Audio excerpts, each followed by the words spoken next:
तो दोस्तों अभी हम आ चुके हैं इस लोको डिपो के मेन वेयर हाउस एरिया में। यहाँ पे आप मेरे पीछे देख सकते हो, यहाँ पे है इस लोको डिपो का बहुत ही एडवांस मेन वेयर हाउस, जहाँ पे डिमांड के अकॉर्डिंग सारी चीज़ें जो है वो स्टोर की जाती हैं। जो भी लोको में अब मेंटेनेंस होता है, उनमें कितने फेलियर रेट्स है, उसके हिसाब से यहाँ पे हमेशा जो पार्ट्स की अवेलेबिलिटी है वो बनाई जाती है। तो आइए पीछे देखते हैं। पीछे यहाँ पे हमारे पीछे है यहाँ पे लोडिंग अनलोडिंग एरिया।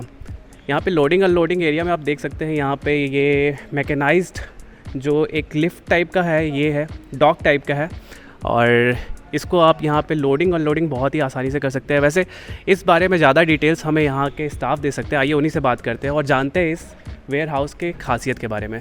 सर हाँ, नमस्कार। मैं RP Singh, warehouse and logistic manager.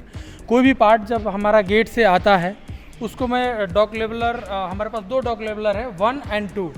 तो इस पे हम 6 टन तक का वेट तक का कोई भी मटेरियल हम यहाँ पे अनलोड करते हैं। और ये ऑब्वियसली जैसे आपने बताया, ये मैकेनिकल टूल मशीन है जिसके थ्रू हम अनलोडिंग करते हैं, जिसमें ह्यूमन एफर्ट काफ़ी कम रहता है और ये सेफ़ है। सेफली इसको अनलोड करते हैं। इसके अलावा हम material handling equipment forklift use करते हैं जो बैटरी ऑपरेटेड है, और कार्बन फुटप्रिंट को कम करने के लिए हमारे पास जितने भी MHEs वगैरह हमारे इस डिपो में है वो बैटरी ऑपरेटेड है। एनवायरनमेंट को ध्यान में रखते हुए सारी चीज़ें का इंतजाम किया। ओके जी। इसके बाद मैं चाहूँगा आप हमारे वेयर हाउस में विजिट करें और हमारे बेस्ट प्रैक्टिसेस जो हम कर रहे हैं उसको आपको हम बताएंगे, और जिससे कि आपको और जानकारी मिलेगी उसके बारे में। तो चलते हैं फिलहाल वेयर हाउस के अंदर और देखते हैं कि ये एडवांस वेयर हाउस आखिर किस तरीके से मैनेज होता है और क्या कुछ चीज़ें हैं जो इस वेयर हाउस को बहुत ही खास बनाती हैं। तो यहाँ पे हम आ चुके हैं इस सेंट्रल वेयर हाउस के अंदर, और आप यहाँ पे देख सकते हो बहुत सारे सेक्शंस हैं, PRA, PRB, PRC, PRD, और इसके बारे में जानेंगे कि आखिर ये सेक्शंस किस बेसिस पे डिवाइड किए गए हैं। यहाँ पे आप देख सकते हो बहुत सारे एरियाज़ भी मेंशन किए गए हैं, जैसे material dispatch area, material packing area.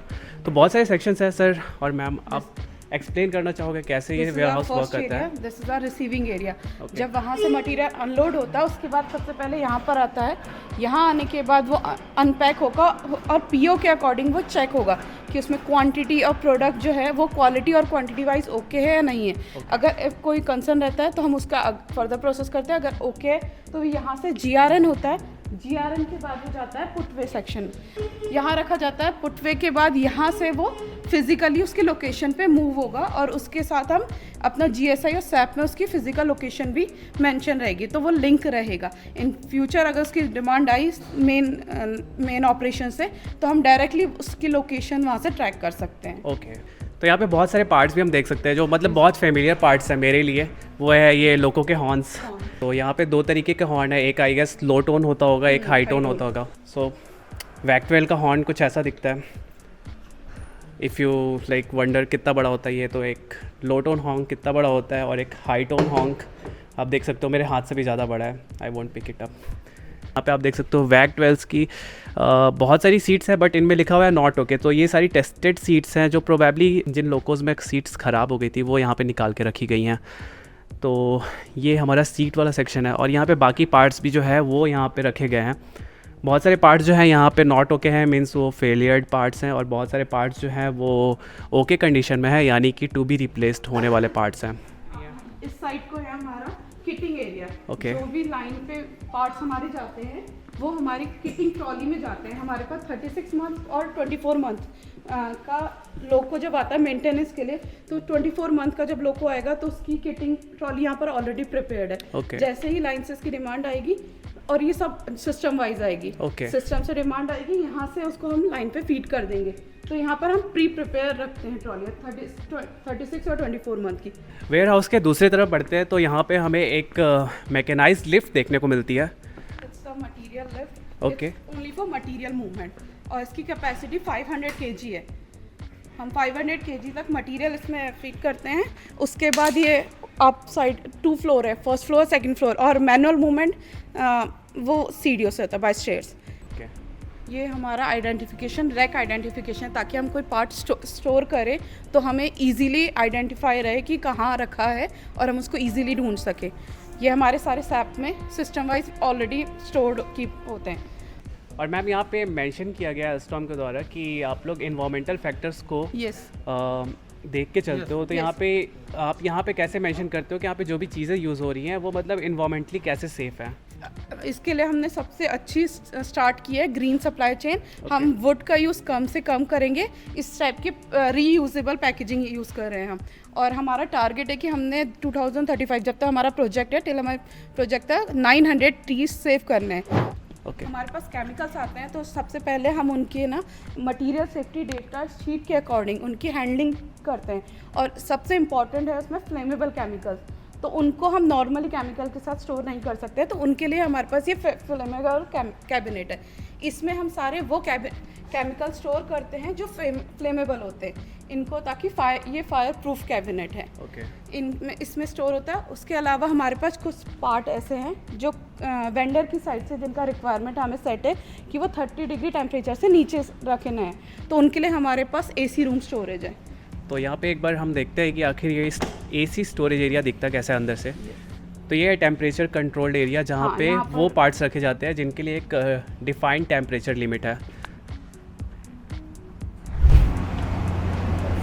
Hazardous room, इसमें हमने एक्सपायरी के एक फीफो होता है फर्स्ट इन फर्स्ट आउट, उसके अलावा एक होता है FEFO मतलब फर्स्ट एक्सपायरी फर्स्ट आउट। तो हमारे जो एक्सपायर पहले होने वाले होते हैं, जैसे ये सारा बैच है, इसमें कुछ एक्सपायरी डेट पहले की होंगी तो उनको हम अलग से आइडेंटिफाई करते हैं पिक मी फर्स्ट, ताकि वो पहले जाएं। और उसके अकॉर्डिंग हम बैच वाइज सेग्रीगेट करके रखते हैं सारे पार्ट जिनको प्रोडक्ट ये स्प्रे केमिकल्स अलग, और इनको हम कंटेनर में इसलिए रखते हैं ताकि सेकेंडरी कंटेनर है। अगर कभी स्पिलेज की कंडीशन आए तो पहला स्पिलेज के लिए हमारा कंट्रोल क्या है, ये बिल। ओके। उसके बाद सेकंड कंट्रोल क्या है, ये ट्रे कंटेनर्स। हाँ, और इससे अगर स्पिलेज फ्लोर पे होता है तो हमारे पास यहाँ स्पिल किट है। ओके। हाँ, और जो हैवी केमिकल्स होते हैं उनके लिए ये स्पिल पैलेट है जिसकी कैपेसिटी 500 kg है। तो यहाँ पे अभी हम वेयर हाउस के आप बोल सकते हो डिजिटल ऑफिस के पास में है। यहाँ पे बेसिकली पूरा डेटा जो है वो कलेक्ट करके यहाँ पे हमारे कंप्यूटर सिस्टम में रखा जाता है। तो उस डेटा के अकॉर्डिंग अगर कोई भी हमारा डिमांड होता है, अगर मेन बेस से कोई भी डिमांड आती है, वहाँ पे सर्विस इंजीनियर वहाँ पे कोड या फिर डिमांड पुट करते हैं और यहाँ पे इनके पास वो अपडेट हो जाती है। यहाँ से डायरेक्टली वो पार्ट्स वो डिलीवर हो जाता है हमारा मेन बे में, और वहाँ से जो फॉल्टी पार्ट्स है वो यहाँ पे आते हैं और फिर यहाँ पे वो चेकिंग होती है कि जो पार्ट में फॉल्ट था वो यहाँ पे एस्टॉम की तरफ से था या फिर जिसने पार्ट सप्लाई किया था उसकी तरफ से था। This is the warehouse and logistic team, okay, entire team. So ये सॉफ्ट फ्लोर की डिमांड को अभी मेंटेन कर रहे हैं। Okay. इनके सिस्टम पे ऑटोमेटिक GSI में रिफ्लेक्ट हो रहा है, उसके हिसाब से यहाँ से लाइन फीडिंग एक्टिविटी को कर रहे हैं। ये जो भी PRT apart from this warehouse हमारे पास 9 और लोकेशन है जहाँ पर प्रॉम्प्ट रिस्पांस टीम इस लोगों का जो भी ट्रबल शूट वहाँ पे कर रहे हैं, जैसे मुगल सराय, कटनी, तो वहाँ के लोकेशन को ये मॉनिटर कर रहे हैं कि उनके पास जो सेफ्टी स्टॉक होना चाहिए उन लोकेशन पे है कि नहीं है। Okay. तो उसके हिसाब से ये लाइन फीडिंग अरेंज कर रहे हैं। ओके। सो यहाँ पे जो प्रॉपर यहाँ पे डिजिटल टेक्नोलॉजी का यूज़ करके और लोको पार्ट्स का आप देख सकते हो कि कैसे यहाँ पे जो स्टॉक है वो अवेलेबल किया जाता है डिजिटल टेक्नोलॉजी यूज़ करके। वो एक इसका जीता जागता उदाहरण है। तो ये था सहारनपुर डिपो का सेंट्रल वेयर हाउस और मैं इसको बहुत ही वेल ऑर्गेनाइज्ड वेयर हाउस बोलूँगा। यहाँ पे इंश्योर किया जा रहा है कि जितनी ज़्यादा से ज़्यादा एफिशिएंसी है वो मेंटेन हो पाए यहाँ पे, और यहाँ पे एक भी एरर के जो भी चांसेस है उनको मिनिमाइज़ करने की पूरी कोशिश की गई है। हर जगह प्रॉपर SOPs मेंशन्ड है, प्रॉपर यहाँ पे इंडिकेटर्स मेंशन्ड है, हैज़ार्ड रूम में प्रॉपर जो भी फैसिलिटीज़ है वो अवेलेबल हैं। और ये जो ऑब्वियसली एक वेयर हाउस है ये स्टेट ऑफ द आर्ट वाली फीलिंग यहाँ पे हमें दे रहा है।